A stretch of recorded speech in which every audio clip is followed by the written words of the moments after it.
ladies and gentlemen, back on location here at Wrestlecade. I'm here with Stephen P. New, and I have got a guest, Mr. Sam Houston. Hello, sir. Welcome. Hey, how's it going, man? Man, I'm so glad that you stopped in. Welcome to the House of Kayfabe. We were hoping to talk to you. Oh, man, that's cool. I like talking, too. So I tell you what, like you know, one of the reasons why I want to talk to you is because I used to get off the school bus and run all the way home to get there just in time to watch ESPN Global Wrestling Federation. Oh, yeah, Global Wrestling. And I was the GWF World Television You champion. damn right you were. Yeah, that's wild, yeah. Man, I Brought back love some that. memories, yeah. You know, and that was the first big, for me, the first big stint in the Sportatorium in Dallas. You know, the Sportatorium in Dallas was, I guess, you know, one of the world famous arenas for wrestling, all, you know, well recognized and everything else, but when you get down to it, oh my God, that building was horrible. It was only air conditioned in the wintertime, and the only time there was any heat was in the summertime. 10 building downtown Dallas, 110 degrees on the inside. Oh, you know, God. I couldn't fucking tell a bit when I was a kid and watching on TV. I Oh, thought no. you guys were in the biggest arena in the world. Oh, well, it was a pit. That Sportatorium was built, the ring, and it's really cool because, gosh, when the CWA, another organization, came in, there was repairs that needed to be done to the Sportatorium floor, so they had to take the old ring out. The old ring was actually, the posts were driven 8 foot into the ground. On top of, so what you see on you know, as far as from floor level up, those posts were about 16 feet longer than that into the ground because there was about a 6 foot drop, and then they were pounded in the ground. Wow. I was the last person alive to ever stand in the original ring in the Sportatorium because they paid me to pull that out so they can concrete the floor in. You were actually demoing the place. Oh, hell yeah, man. Not only am I a professional wrestler, come on, folks, you got to remember how I broke in this business. I was a ring crew first, you know. I was 10 years old when I first set the first ring up with my Uncle Luke Brown, my dad's tag team partner. Wow. Yeah, and then after that, it was setting rings and chairs up, and you know, on my fan page, I've got a fan page on Facebook, y'all. It's called Sam Houston Fan Nation. If any of your listeners want to go, or if they want to get and reach out to me, just reach out to me through Sam Houston Fan Nation. But one of the trivia questions was, when I went to work for Cowboy Bill Watts, went to wrestle for him, that was in '87. And I beat Eddie Gilbert for the UWF title, but I didn't get to keep the title or nothing like that. But the name of the company before that was Mid-South Wrestling. Right. Mid-South Wrestling was a very famous blah, blah, blah. Anyway, one of my trivia questions is, how could I hold every belt in the Mid-South, or in the Mid-South territory, you know, before, how did I hold them? Well, because by the time I went to work for Bill Watts, Mid-South had been disbanded, and it was now UWF, but I held all the Mid-South titles. And that was before I started wrestling, because I never went back home. I was the timekeeper. So when the champion would give me the belt, I would hold the title. Holding it. 5 minutes gone by. You actually held it. You've actually held every Mid-South title. Yeah, that's kind of cool. You know, I remember being 9 years old and watching Sam Houston versus the Viper on ESPN. Yeah. Watching the whole deal. My uncle comes in. I pulled his mask off him and drove You that did. poor boy nuts. You did, and my uncle comes in and said, "Oh, that's Sam Houston. That's Jake the Snake Roberts' brother." And I was like, "What? What the fuck are you talking about? Jake the Snake Roberts' brother?" And now, of course, everybody knows you're Jake the Snake Roberts' brother. That the dark side of the ring had to have boosted a lot for name recognition right now. I mean, I really don't know. I mean, I'm doing so much stuff on my own anyway. Sure. But yeah, I mean, I don't feel any more notorious than what I was before. I mean, I'm just me, man. No, You know, for sure. Always have been. Yeah, I'm the best ball player in the field. You know, somebody knocks a ball to me or away from me, whatever. I field that ball the best I can do, and I get it back home.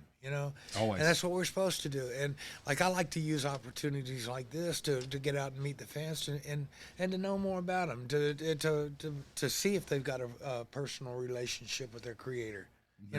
I want to know if they're saved, if they're going to go to heaven, because I'd like to see them there. And that doesn't cost me nothing. It's the most important thing I could do for anybody is inquire about their salvation. Because if they're not thinking about it, at least that lets them know that you are. And if it's something that you're thinking about for them, it might be something they want to get involved with themselves and actually have a personal relationship with their creator. When did you really dive into your religious side? Oh, gosh. Well, I don't know. I was going to say I could always, when I was 17, I had my tonsils taken out. And the doctor messed up. That's what these scars on my neck are from. The doctor messed up. And they killed me on the table. I was dead for 2 minutes on the table. Massive heart attack. They had nicked a hole in my pharynx, gave me the gas, and then it surrounded my heart and lungs with the anesthesiologist gas. Caused a massive heart attack. It took me. They cut me. Boom, boom. Ran tubes down in my chest cavity. This was open from April the 2nd to August the 13th. I didn't eat food from April the 2nd that year to August the 13th. Wow. When I had a tunnel experience and when I was in a bright light, and if I had to describe it in a word, I'd say yellow. It was just total comfort. It was warmth. It was love. It was just in the most of everything. I can't wait till, my time is up. I know that I'm not going nowhere until my job's done here on earth. And then the Creator calls me home. That's when I'm going to go. And I'm great with that, and I love that, and I can't wait for that. But I cherish every moment that He gives me here. That way that I can teach people how to recognize their blessings. You got to give thanks for both the good and the bad. I was a career alcoholic. I'd been an alcoholic almost my whole career. I've got over 12 years sober, y'all. Congratulations. That's fantastic. But, Congratulations. At one time in my life, that's all I was thankful for, to make sure I had another drink. But now I'm thankful for everything. I'm thankful for the good. I'm thankful for the bad, because even the bad teaches you things. It teaches you how to overcome obstacles. Obstacles are only opportunities to get out there and shine. Our Creator makes us have this, and He put something in me. And I told Paul Ellering at the CACs, and I just saw him again a while ago, and he told me that story made him cry.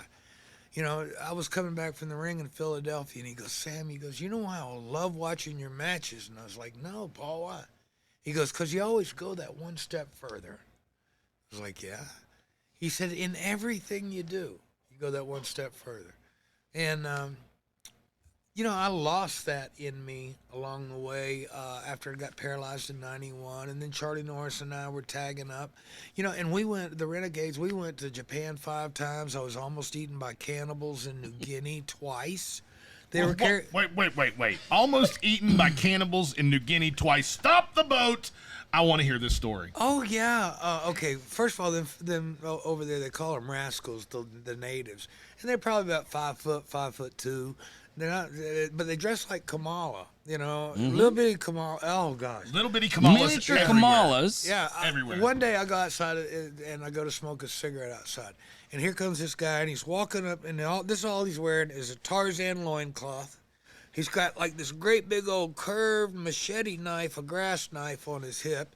He's carrying this spear, a huge spear. He's got a bow and arrow over his shoulders. He's got a bone about, 8 inches long through his nose. He's got about the same thing through his nipples, and he's walking right up to me. And I'm expecting to hear, something like that, Yeah. Instead I hear, pardon me, mate, can I bum a smoke? And I was like, man, you talk better English than I do. So I give him a cigarette, and I light it up, and he's walking off, and I turn back around, and here comes this woman walking down the street. She's wearing one of them sarong or serape things, a waist skirt thing you tie on the side. She's wearing that and nothing on top, but she was nursing a baby on one breast and a pig on the other. She was nursing the pig? Yeah, she was nursing the pig. Nursing the fucking pig. So anyway, That's here on the House of Kayfabe today. We're Yeah. talking about nursing pigs with women tits. Yeah, so I'm sitting there. I can't believe it. I go to Larry O'Day, and Larry O'Day introduces me to this college professor. And he says, well, he was telling me how dangerous it was. He says, oh, mate, he goes, him and his wife are going down the mountain in Port Moresby, and 6 of the rascals pulled him over. And they said, we want your money, your wife, and your car. He said, take my money and my car, but leave my wife. They said, no, they were going to sell her into, because there is white slavery out there. They were going to sell her into white slavery. So he said, I got $5,000 in a paper sack underneath the seat of my car. He said, show it to us. He pulls out a 9mm and he shoots all 6 of them. He kills 4 of them on the spot. The police get there. Now, the police are actually the natives also, but they're under the rule of the Australian Army. Wow. So the Australian Army has set up law and order. So the police ask him what happens. He tells them. They go over there and shoot the other 2 guys that are still alive. Now that is justice, ladies and gentlemen. That is justice. Anyway, so I'm out there. So I'm signing autographs in the sports arena. They got me in this little ring about 5 foot by 5 foot, And I was really nursing a Crown Royal hangover. Oh, I just needed some hair of the dog. At least you weren't nursing a pig. Yeah, it's true. So I'm signing autographs. After about an hour and a half in this, oh gosh, you're right on the equator, so it's 120 degrees, you're dying.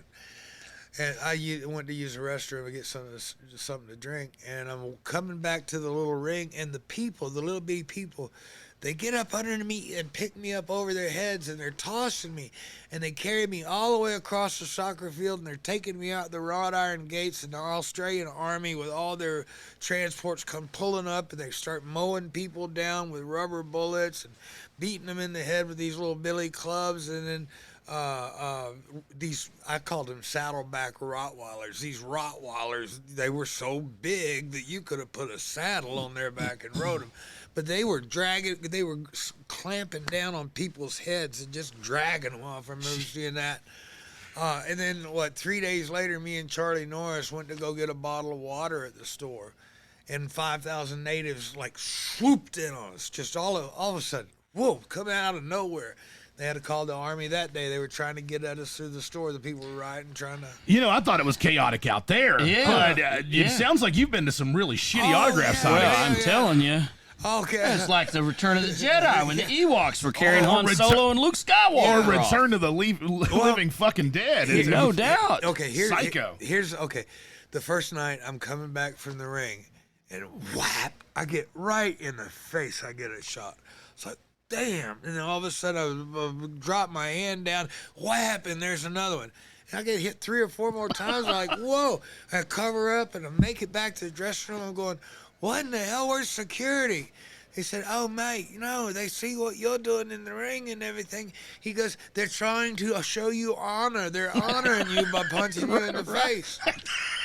They got shit really backwards back there. So the next night, I got to tell y'all, I honored every little New Guinea sucker that jumped up in front of me. I honored him clean down to the ground. Right. I sure did.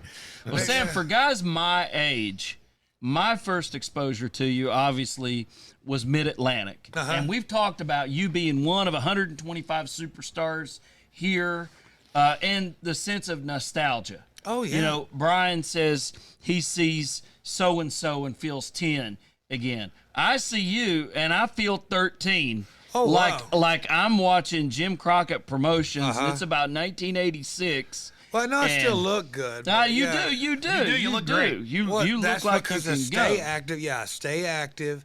I've been paralyzed twice, y'all. There's so many things I shouldn't have walked away from, but my Creator, my God, He stands behind me. I can do all things through Christ who strengthens me. Tell me about this nostalgia a little bit. What do you think when you see these folks out here that you were in the different territories with? And I mean, do you get flooded with memories when you see the Rock and Roll or Nikita? Oh yeah. I mean, me and the Rock and Roll Tully? Express. Yeah, me and the Rock and Roll Express. We were in 6-man tag matches Right. all together, all over the place. You know, I was part of something great. I was part of something elite. Nikita Koloff just stopped me a while ago and talked to me in the hall for a little while ago.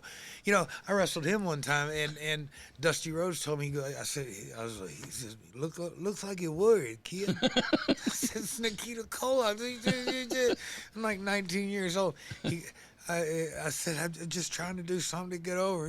He goes, baby, always, he said, no matter win, lose, or draw, always do something that the people gonna remember. I said, okay. So the people can't tell you how many times Nikita clotheslined me or power slammed me or did this or that, but they'll tell you about that one slap right in his face. I get Paya, the last great act of the fight. Now I'm gonna see Tully, and you know all these guys, and they bring back so many memories, and it's so good. And then to be able to interact with the fans and stuff like that. Yeah. You know, we do this all our lives. This is how I made my living. You know? And I appreciate that. And I wouldn't have really made a living if people hadn't bought tickets to come see me. Right. You know, and for them to keep supporting us here and coming out and visiting and stuff like that, it's really, it's an honor. The wrestlers are not the heroes. You know, the fans are. Because they've kept so many people alive. They've kept so many people, so many families healthy, wealthy, and wise. Sure. I guess, you know. Sure. You've competed, you mentioned Elite, all the great cards that you competed on, the Great American Bashes, the Crockett Cups, the things like that. I mean, you were right there. Oh, yeah. As a 19, 20-year-old kid. Oh, yeah. And you just had to be living this dream. But, I mean, it's part of your family. Uh-huh. You come from a wrestling family, father, uncle, sister, brother, and it's in you. You've been setting chairs up, much like Ricky and Ricky's son, Kerry. That's a family tradition for people like my yourself. daughter's doing it now. That's fantastic. So I mean, to sit at the learning tree for that, at 19 years old, to be sitting at that learning tree, dude. No, try this one. Okay, when I was a little kid riding up and down the roads with my dad, if the boys were riding with him and they were talking business, Dad would a lot of times, because I had school the next morning, stop and get me a bottle of Boone's Farm. Please, my dad's dead and gone, so y'all don't, beat a dead horse, okay? He shouldn't have done it, but it was a way to get me to sleep, so the thing was for me it might have helped to the alcoholism, I don't know. Anyway, but hey, I went through what I went through. God got me through it, and I'm here to survive. So anyway, but imagine I'm sitting in a car with my dad and Andre the Giant, where they're sitting there laughing and talking about business, and we're getting chased by a state trooper or something. And a trooper, when they get out of the car, the trooper throws the ticket book up in the air and says, because not only was Andre 7'4" and damn near 500 pounds, but my dad was close to 7 foot and 380 himself. So your dad was a monster too. Yeah. So that's why the guys of size didn't really bother me. Because I grew up around sizable guys, and I can stick my thumb in that guy's eye just as easy as I can in a little fella. That's true. That's very. But anyway, true. hey man, this has been really great, man. I a lot of people want to come up and thank me and stuff like that. I'm not doing nothing. I'm just here. It's guys like you guys that are out there getting the word out to the public and stuff like that. Y'all do it all for me, and I do appreciate everything you do here. And thanks very much for having me out. Absolutely, We but appreciate you you. have star status, and I'm telling you have star status, and there's a whole lot of people in this building. When they look at you, they see some great memory. They remember some great match, the Crockett Cup, or some television match on Worldwide Wrestling or something like that, and they just think, man, that guy entertained me. He put on great matches for a long time, all so that we could be entertained. So the thanks doesn't come to us. The thanks comes to guys like you, Sam. Well, if you want to thank me that way, then buy some tickets for any event that I'm wrestling. There you go. There you go. I love you guys. There you go. All right. All right, thank you for joining us on the House of Kayfabe. We will be back with more stars right here on location at Wrestlecade. Stay locked. House of Kayfabe with Brian Reznor and Stephen P. Live on location from Winston-Salem, North Carolina, Wrestlecade Revenge.